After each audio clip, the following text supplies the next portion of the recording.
I just dropped by to explain why the wife hasn't been at work, Mr. Holmes.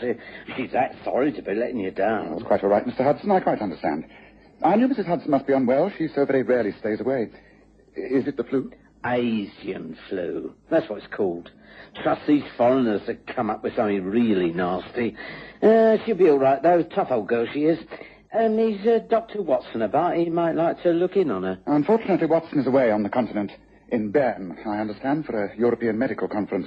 He won't be back for another fortnight. Oh, well, the missus will be up and about as right as rain before then. Well, I'll be getting along. Day to you, Mr. Holmes. I'll see my own way up. Bye for now. Goodbye, and give Mrs. Hudson my best wishes for a speedy recovery. Oh, yeah, I'll do that. Bye. So I'm all alone for a bit.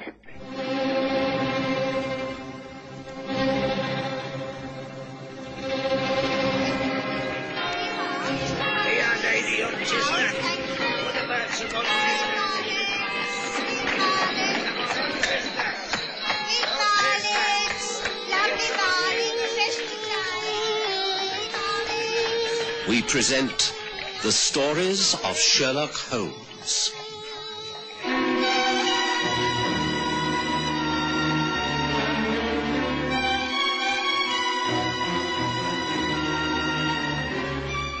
The Curious Case of Ira Pasha.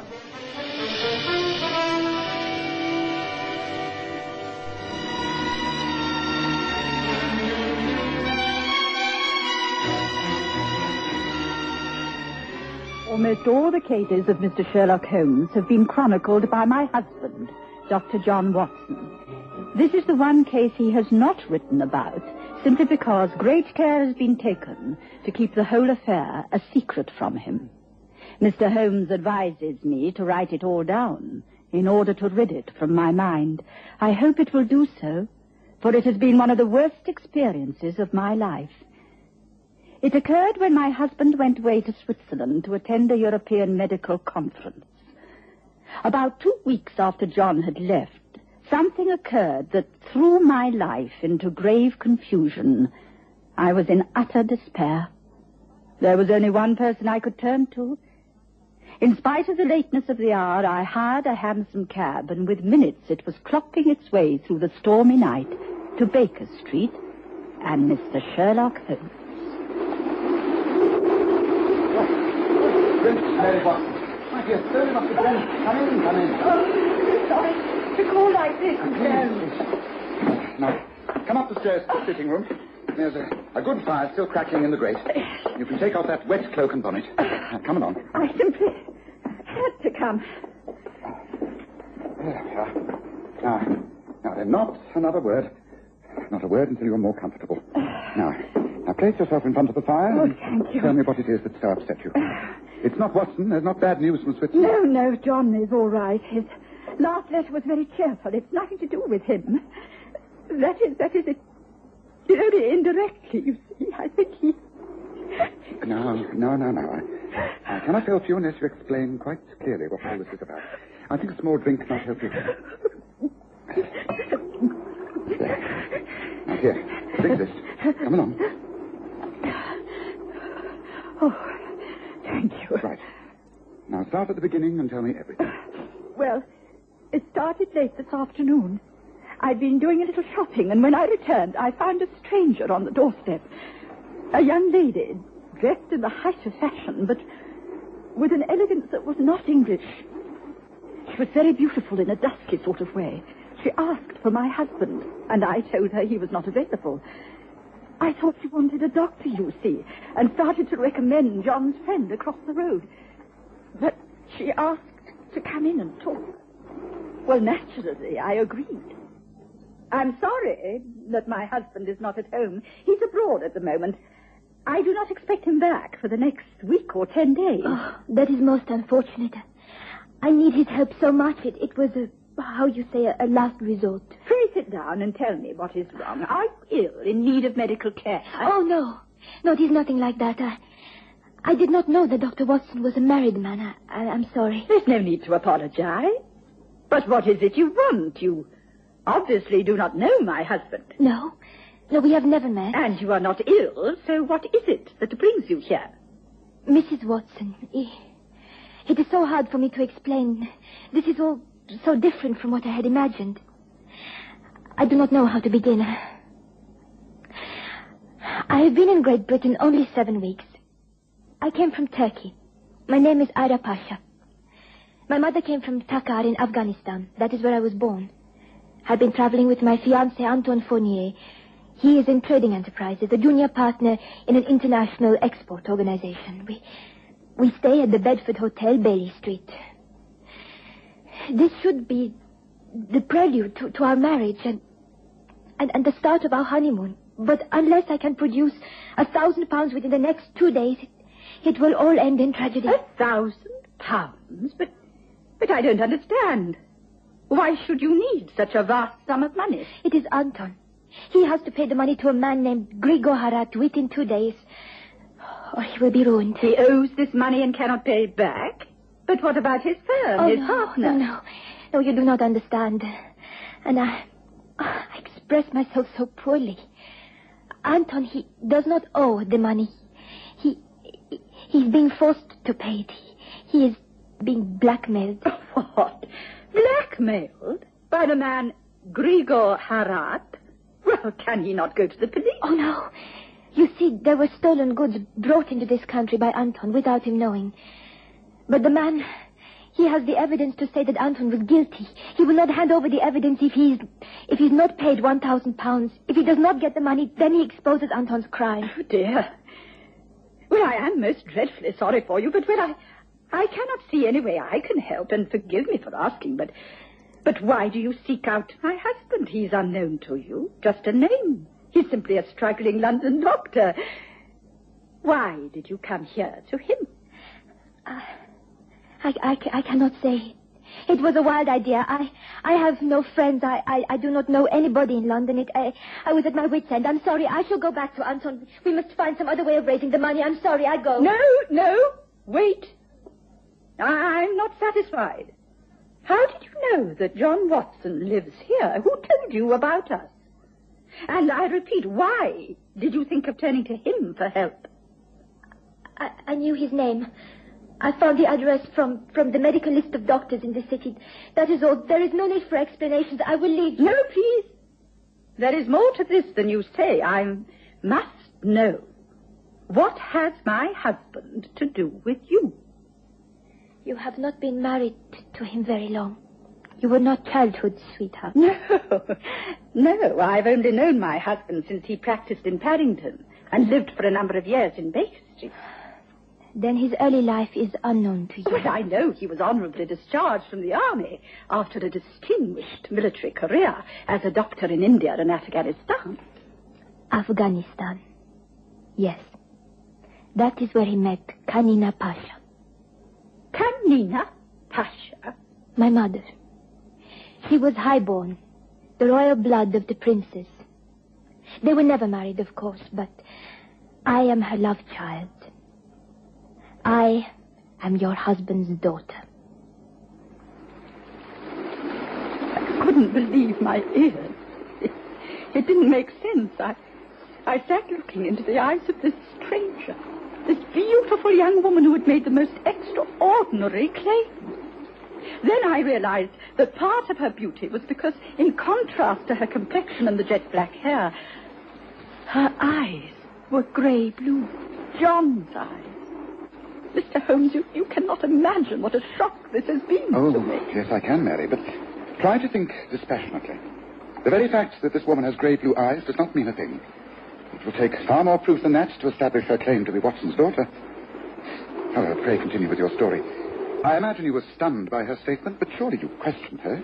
You didn't calmly accept what she said as a fact. No, of course not. But I was shocked, and then very angry. I accused her of being an impostor, of making it all up for some reason. I am not lying, Mrs. Watson. My mother told me everything many years ago. She was a brave and wonderful woman. She did not wish to bring disgrace upon my father or make any claims. She bore the brunt of her shame alone. I'm sure that Dr. Watson does not know of this unhappy heritage. I still refuse to believe it. You cannot expect me to. Why any one of your kind can come here and make such claims, I refuse to allow you to. Disclose these facts, these dreadful lies. I assure you, they are not lies. And I shall not disclose them. Why should I? I have nothing to gain by it. I simply came here because I was in despair and wondered if he could help me. Well, he cannot. Even if he were here, I would not allow him to. It is a preposterous claim that you are making. I do not believe a word of what you have been saying. Then I will go. But I do have proof. Photographs, letters, much proof of who is my father. I'm sorry to have caused you anxiety, but I shall go. Wait! You say you have proof and carry that proof with you? Yes. Well, not here, of course, but amongst my luggage. I'm sorry we've met in these unhappy circumstances. One moment, if I am able to help you. How do we get in touch? Through the hotel. The Bedford Hotel. Or better still, my husband and I will be lunching at the Kabul restaurant in Charlotte Street tomorrow at 12:30. Perhaps you would care to join us there. If you do not, then I understand. Good afternoon to you, Mrs. Watson. So you see, I do not know what to do. Is this woman speaking the truth, Mr. Holmes? Is she John's daughter? And if so, what am I supposed to do? You first of all keep your head. Don't you realize that you could be being blackmailed in exactly the same manner as this person claims her lover is being blackmailed? No, Mary, you do nothing. You wait until you hear from me. And when will that be? Before noon, tomorrow. And meanwhile, I shall call upon Grigor Harat. Oh, then there is such a person. You know him? Not personally, no, but I soon shall. He's one of the most dangerous international crooks in London. Yes, it's about time I crossed swords with Grigor Harat. I was aware that my problem was a deeply personal one. I had never questioned John about his past. I knew he'd been a doctor in the Indian Army and been the attractive man he was in his youth. He must have had many lady friends. But to be confronted by his daughter was a shocking experience. I knew that Sherlock Holmes would see it all in a completely different light. But I had gone to him for help, and he had given me advice. So I could only obey and wait. This table taken? Mind if I sit here, mate? No, help yourself. What? Why, if it isn't Mr. Holmes. Hello, Jasper. I thought I might find you here. Well, quite like old times, ain't it? Isn't it? Yes, it is. Doing well, Jasper? Can't complain. Straight as a die, of course. Oh, of course. But not above earning a few pounds. Can't say no, not these days. Why, Mr. Holmes? What have you got in mind? Can't be anything crooked. No, just information. At one time in your dubious career, you worked for Mr. Grigor Harat, didn't you? I want to know everything about him. Well, I'll tell you all I can, and if it helps you to nail that blighter to the wall, then it'll be a real pleasure. Yeah, I worked for him, all right. A few years ago it was, and he shocked me good and proper. He lives in a house in Sutgard Place, 2 floors. He's only 2 servants, a sort of manservant and a cook who lives out. Keeps a real posh place. His interests are pottery and photography. Where does he keep all this secret information? In a safe, back of the darkroom, but no one can get in there. He has an alarm system, all controlled. Oh, yeah, very up-to-date is our Mr. Erard. All the latest devices. I see. So no one can get into the house without the alarm bells ringing? Yeah, that's about it. But there must be a switch, a main switch. If he has electricity installed, there must be a box where the switches are. No, that's right. It's in the hallway above the hat stand. Sort of hidden away in the corner. It looks like part of the hat rack. Oh, he's a clever one, is Mr. Erard, but he's as slick as a snake. Better be careful if you tangle with that one, Mr. Holmes. I'll remember your advice, Jasper. Thank you. Oh, and... thank you, Mr. Holmes. Thank you kindly. The number of the house is number 12, by the way. Thinking of doing a bit of burglary, Mr. Holmes? If so, well, the best of luck.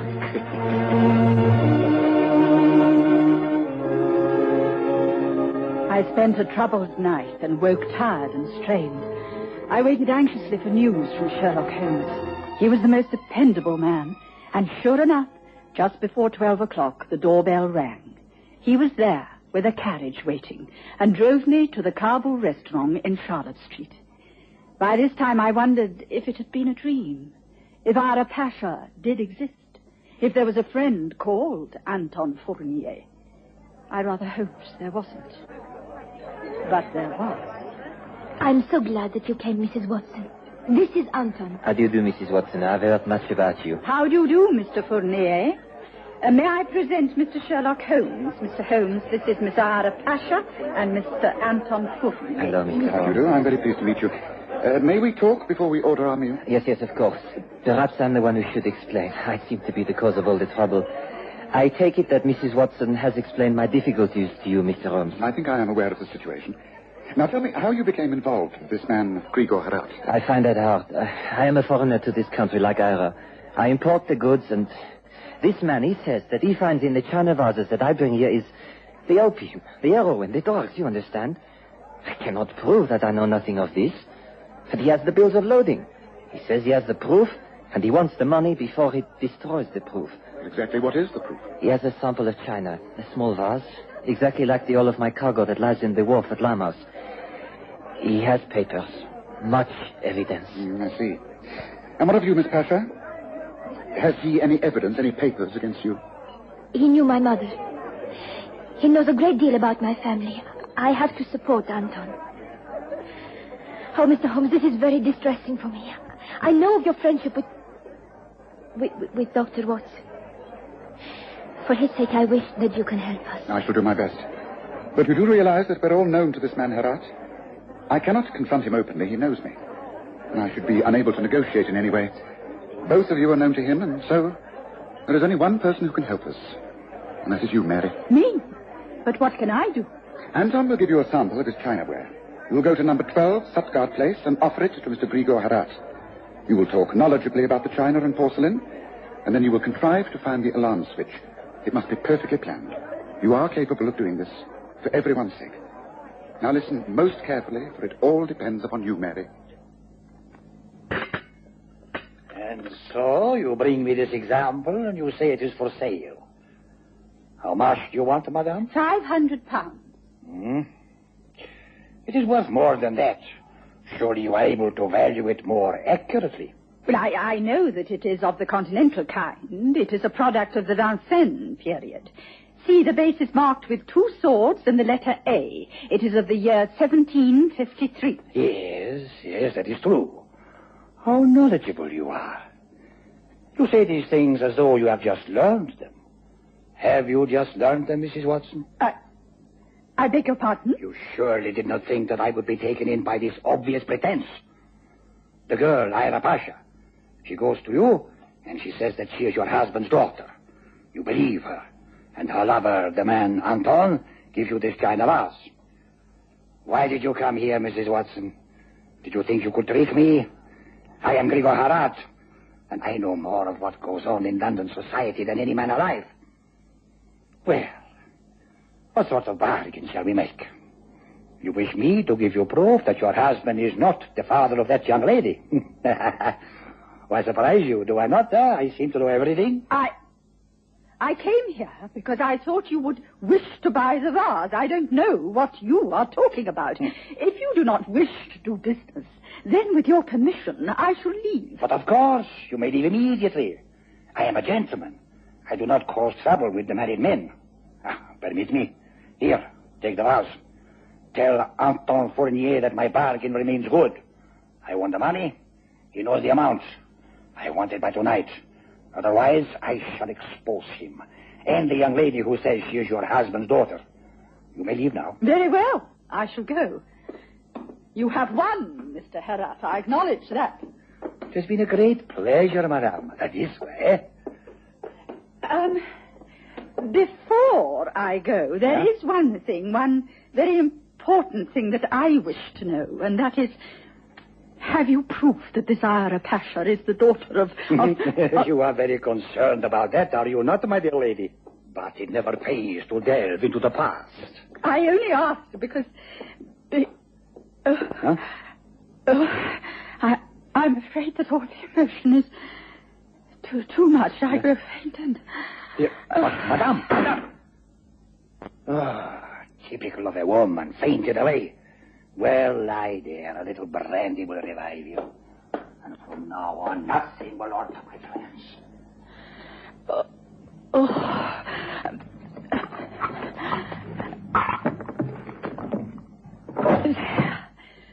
There.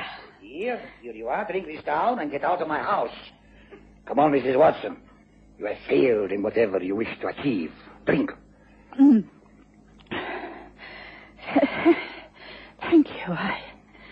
I will go now. Goodbye, Mr. Harrod. Goodbye, Mrs. Watson. I had done all I came to do. I had managed to deceive this man to the extent that he left me alone in the hall, where I pulled down the alarm switch. I believed he had not noticed, and all I could do was wait. I knew that Sherlock Holmes would have calculated everything to the nearest second. Come, Anton. This is the way. The windows will not be barred. The alarm is off. Come, gently now.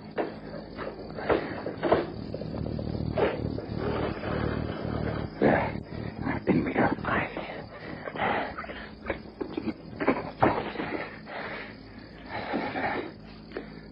The dark room is across the hall. Follow me softly now. I've memorized the plan of the house. So now, here. Yes, here we are.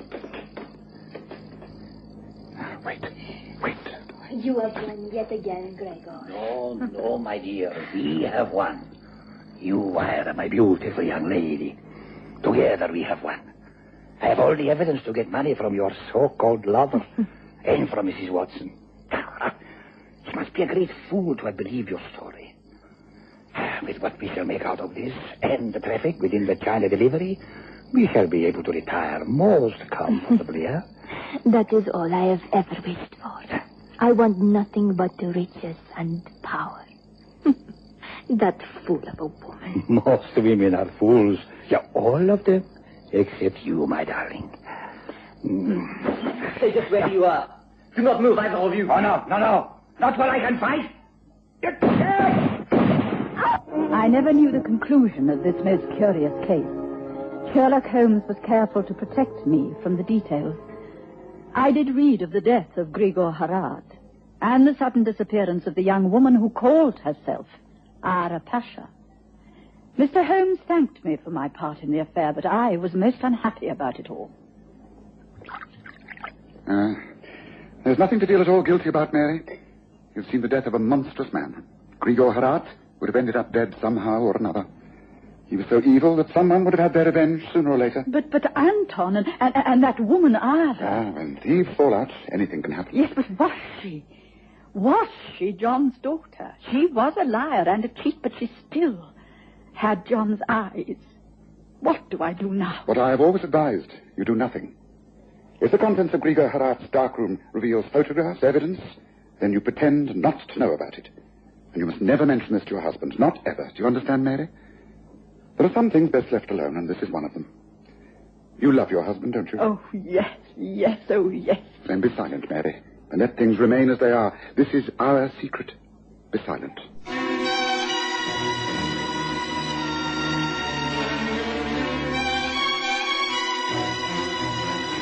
Listen again next Sunday to The Stories of Sherlock Holmes, with Graham Armitage as Holmes and Kerry Jordan as Dr. Watson.